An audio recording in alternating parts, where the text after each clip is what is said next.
I wish you a warm welcome on Crossing No Man's Land, a guide for women in their 40s and 50s to find value and purpose in their new chapter of life. And today, I don't think there are no men, so I won't greet men, aber ich grüße ein ganz herzliches Dankeschön an meine großartigen Unterstützer aus Deutschland. Danke, dass ihr euch Zeit genommen habt. You know what? I am nervous as hell, because this is my very first live talk in English, and I hope you won't be too hard in your judgment. And even that I'm used to guide people through inner processes, I can believe, but this year I'm celebrating 15 years of being a psychotherapist and somehow a spiritual midlife. I'm really stretching my comfort zone today. But before we start, I want to help you to get a little bit more comfortable in this Zoom parlor. So just have a look at the bottom of your screen. There is a button called chat. And if you click it, on the right side will pop up a window where you can write me a message. And if you want to ask or tell me something, just write it into the chat. I beg your pardon in advance that I won't be able to talk and to have a look at the chat because I'm still not very trained in managing these Zoom calls. I just let somebody in who knocked on the door. You may have heard about the legend that women are multitasking. I agree, but there's a limitation for me. I'm multitasking just with my glasses, but as you can see, I'm a woman. And even in my 50s, I like to be pretty. In the next 30 minutes, I want to tell you about 3 important findings I figured out while I was teaching, researching, and living my own ups and downs as a woman in her so-called midlife. There is a poor bargain every woman has made since the last 2,500 years, and I will tell you which one. Then I want to show you how to wake up from Snow White's deep sleep and how to get out of your comfort zone and start your journey into abundance. So let's get started. As I researched, there are 3.7 billion of women living on Earth, and all of us, you, me, the woman sitting next to you, all of us made a poor bargain when we were young. Because we were daughters of mothers that made the same poor bargain, because they were raised up by women who made the same bargain. And this goes on and on, at least the last 2,500 years.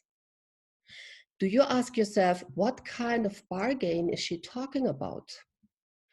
Well, we changed our instinctive nature that let us face the fact that things are not as they first seem. We cut us off our wild creative nature that teaches us about the many states of being, perception, and knowing from deep inside exists. We changed our glow of creativity, our intelligence, our generosity, our soulful fire. We changed it to never say no in order to be consistently loved. We changed it for being safe. We changed it for financial freedom. We changed it for a relationship, a good marriage, or we gave up our live stream in order to be a good wife, a good daughter, a good girl, in hope to get a more fulfilling, more acceptable life. And to tell you the truth, I was very good in it. As my mother was a single mom, I did not know how relationship works. So when I met my fiancé, I wanted to do everything right. And this is no joke. My mother-in-law gave me an instruction manual, how to care for her prince. And the funnier part of it, I took it and tried to do everything right. So he lived off the fat of the land while I was starving. I knew that something went totally wrong, but I had no clue what. Here's the finding I learned after divorce.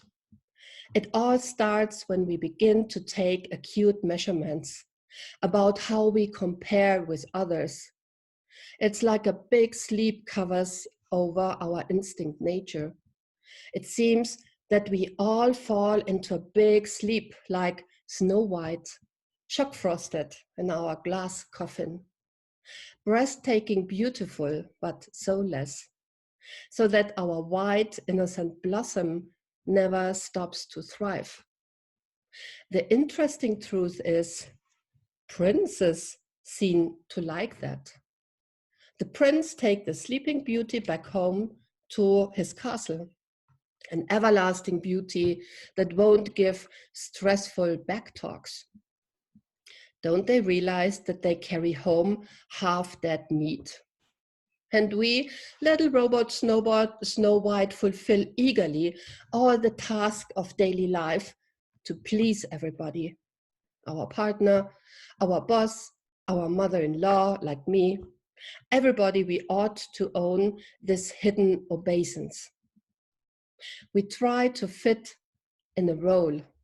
We wrap ourselves around that role and believe if we remain asleep, something good will happen to us. Maybe we will be honored, acknowledged, or our deepest longing beloved. But when a woman surrenders her instinct that tell her the right time to say yes and when to say no, when she gives up her insight, intuition, and other wildish traits, then she finds herself in situations that promised gold, but ultimately give grief. As long as we stay in this never-ending phase of this easy-to-handle innocent beauty, where all we have to do is to be beautiful or sparkling, showing our wide enchanting flowerage, we will be nourished by our admirer. As long we stay in this kind of sleep trance. But there is a big trap we tap into. We can't nourish ourselves through our beautiful blossoms. We can't. We need to build fruits out of ourselves to nourish our soul.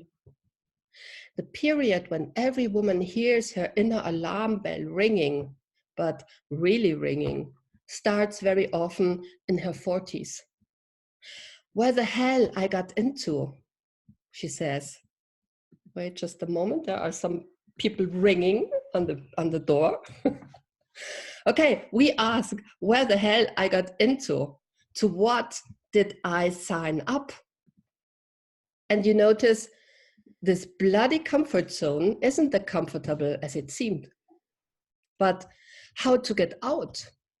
How to break free of this golden cage you even helped to build? So my first lesson to you, wake up. Wake up fully, Snow White. There is so much more to experience outside of your uncomfortable comfort zone. It's time to turn your withered blossom into succulent apples. It's time to undress your crinkled debutante ball gown. It's time to kick away your high heels and go barefoot to Mother Earth to learn how to grow apples in your inner garden. So realizing that this comfort zone isn't in reality so beautiful. The first step to break the spell. Just a moment, there was a ringing at the bell. So check out what kind of pacifier kept you in this zone. Was it being occupied with all the tasks you have to get done? Working endless overtime hours for being acknowledged and get finally a recognition from your boss? Be a helicopter mom that You won't feel the pressure for not being a good enough mother, going like crazy to the gym, to the mani-pedi, some Botox party, that you damn the fear of not being attractive any longer to your spouse, friend, or lover. Take other women down for doing that while staying in your intellectual tower. Pity all those bonded women while your wild, untamed instinct is cuffed?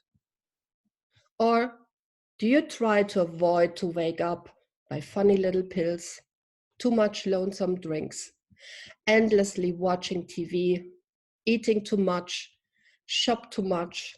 Believe me, there are so many ways to cut you out of life. Mine was to overact, overperform. It's still overacting in studying, formations, trainings, always trying to be the best, the fastest, the perfect one. Always in fear of not being good enough, that somebody could detect that I'm a damaged good, a bluff package, a sham. Have you got a similar angst? Welcome to the club. The good thing is, if you know your comfort zone, if you know your defense mechanisms, if you know your strategies for not getting in contact with your fears, then you really already made your first step in getting out of this area where your ego is dropping continuous smoke bombs to confuse you. My deepest wish in this situation was to find somebody that could help me, somebody that had experienced the same confusion while waking up out of this artificial sleep.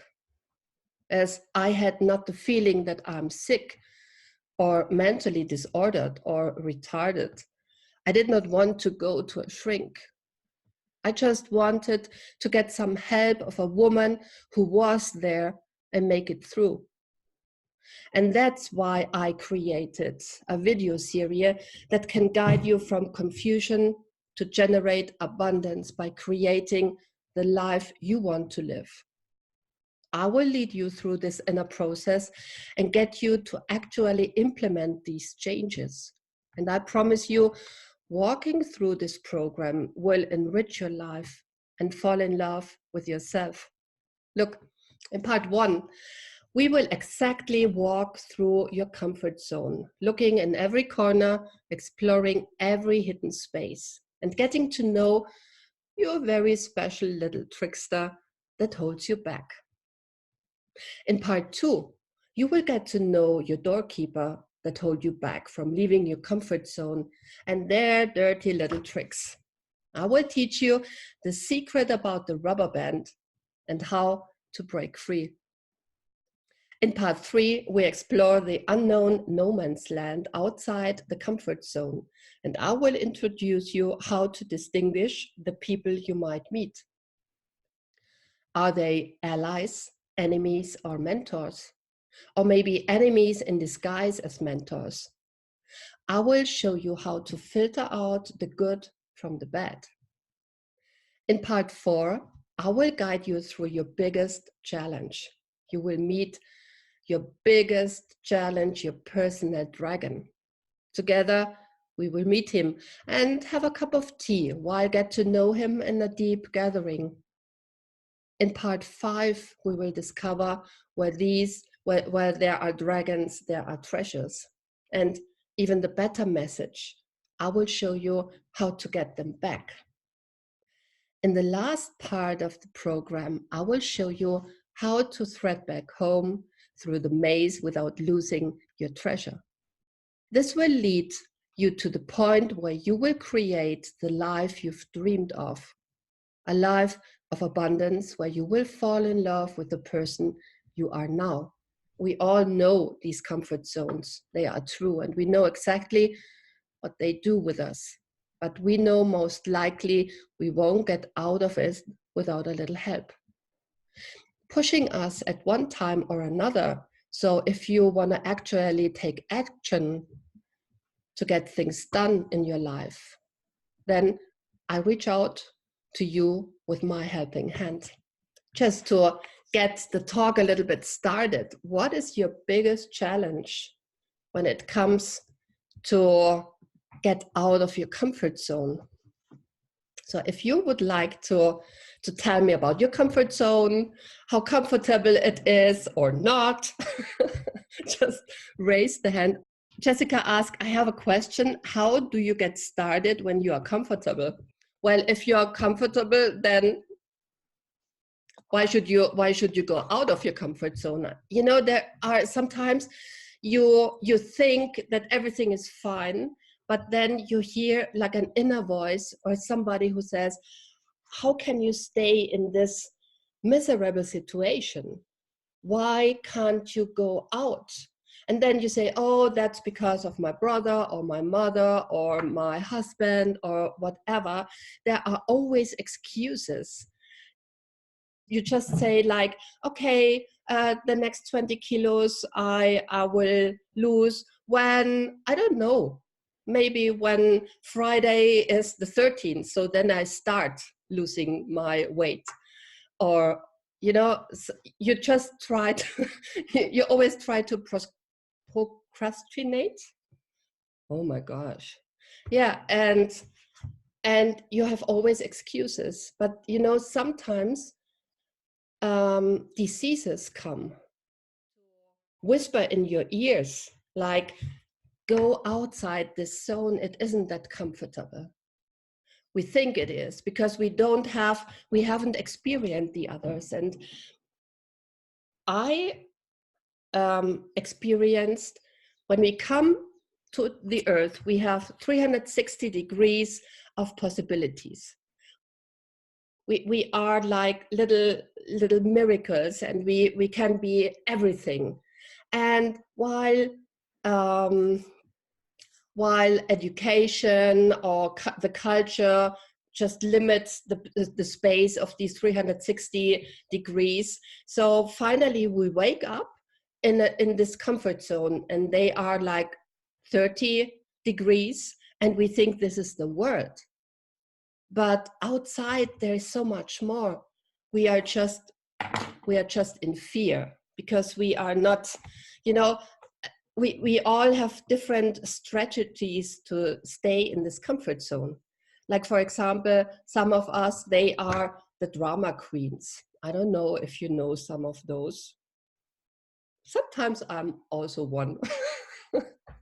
So, you know, just for not moving, you would create a big drama. Or sometimes people, they dive into the void, you know, as they stay in a kind of victim mode, just for not leaving the comfort zone.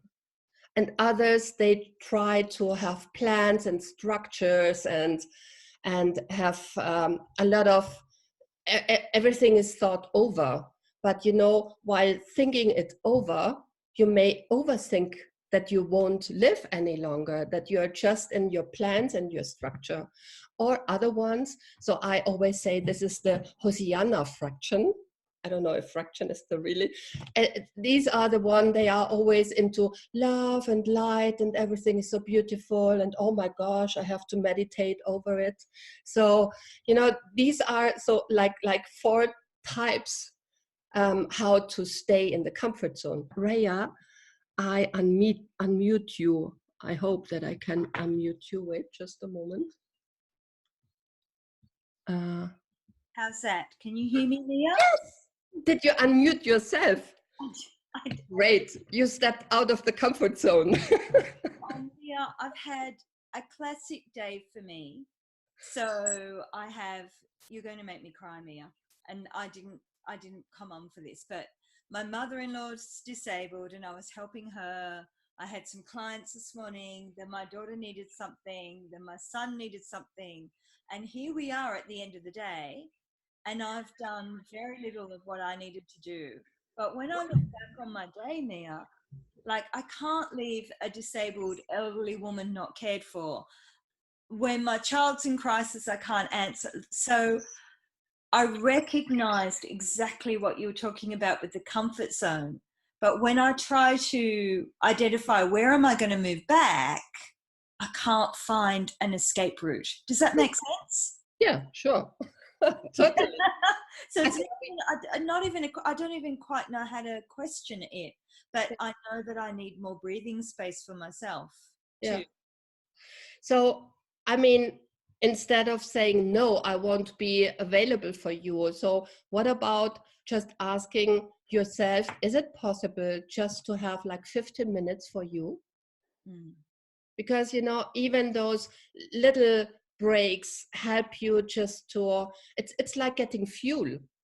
And you know, we have the possibility, there are always some minutes you can spend on yourself. It's like you are a little fighting machine, you know, what is it, a plane, yeah, and you are on the last fuel, and are you just say, okay, I just have to go to this airport, wait a minute, and you can't, because you run out of fuel, and you don't see that in above you there is this big fuel, I don't know, the tanker. Mm. Yeah, and he puts the Russell, I don't know, he puts The fuel pipe.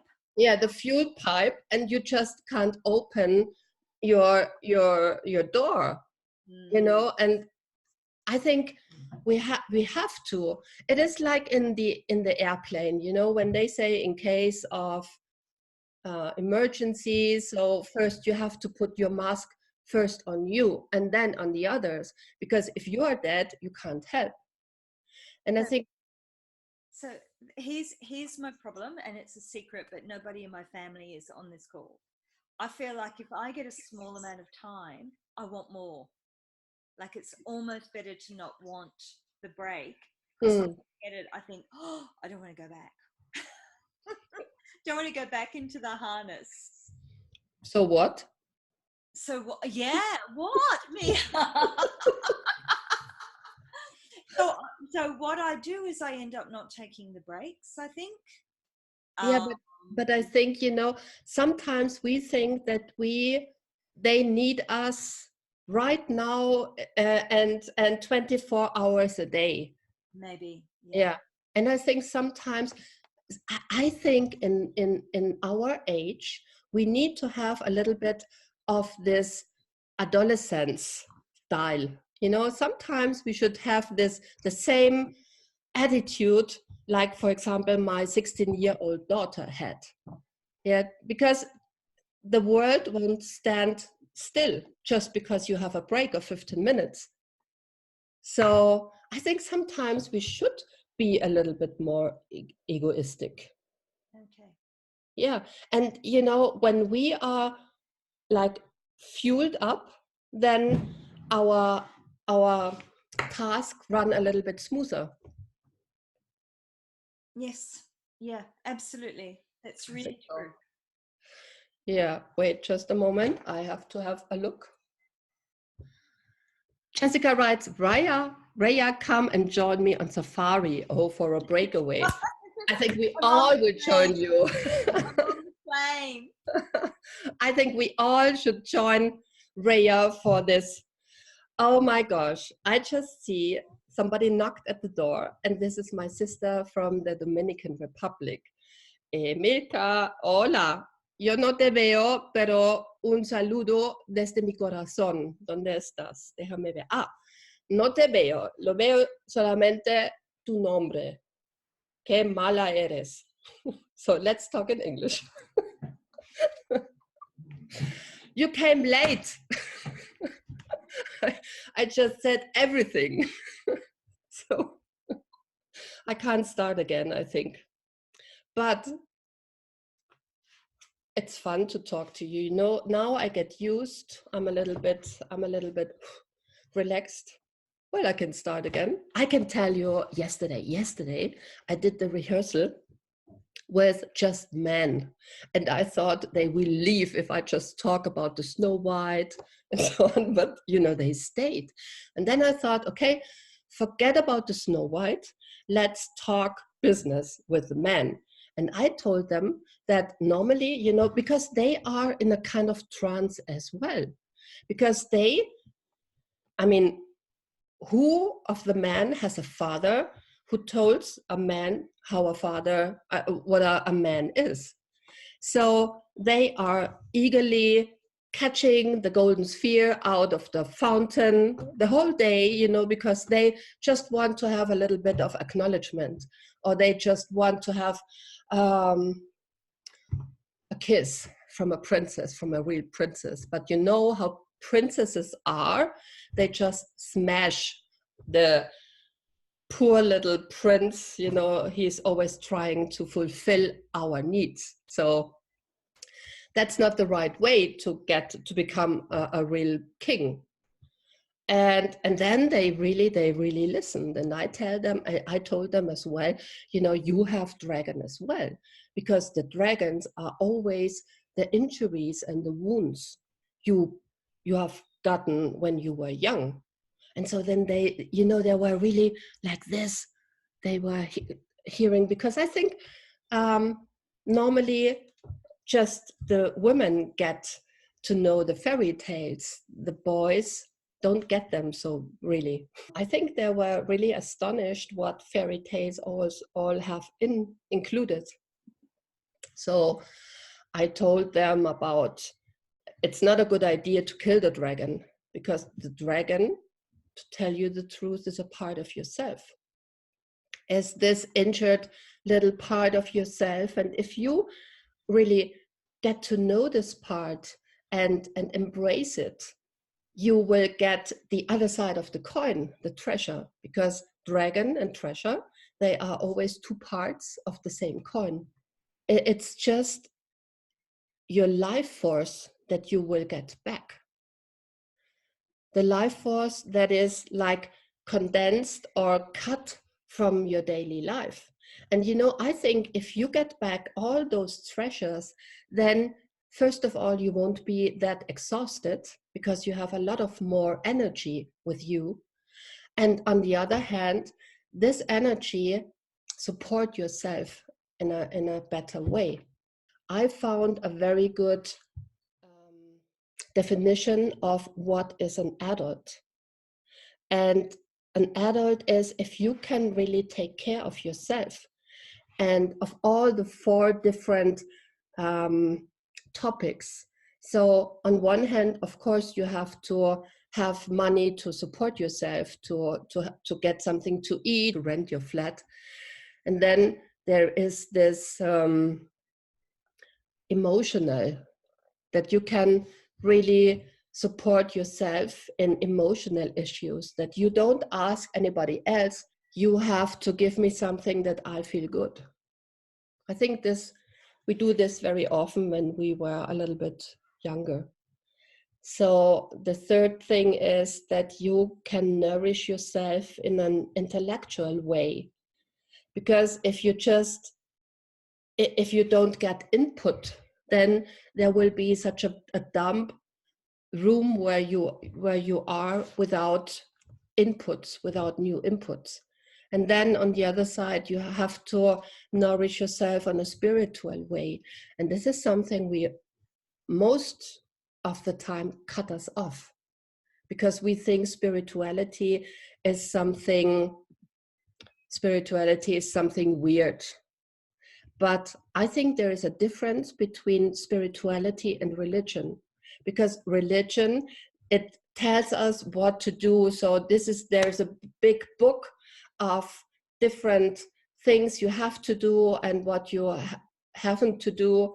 And spirituality is really your personal contact with something that's much bigger than you. And if you say this is a spirit or a Pachamama or God, whatever, I think it's the same source. But if you don't have something that is bigger than you, then you think you have to do all the work, that it's all on you, and then this leaves you totally exhausted. I raised my hand. Yes, yeah.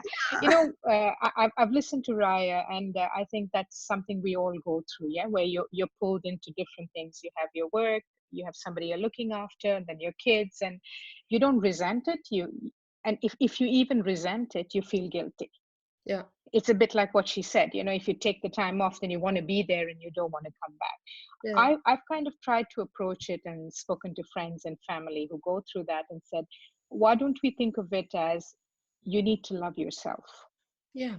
If you don't love yourself, it's very difficult to give love. I'm not saying we won't do it, but maybe it's a little better, or rather, you don't feel as guilty when you think, yes, I need to give something to myself. Part of the problem is you become too selfless. Yeah. You're always giving to others. Yeah. What do you think? Is that right? Or is that a way to get out of that? I think, you know, sometimes I think, for example, our children, if we Mm-hmm. give this role model of this exhausted, uh, Yes. an adult and exhausted, this means that nobody wants to be adult because nobody wants to do this.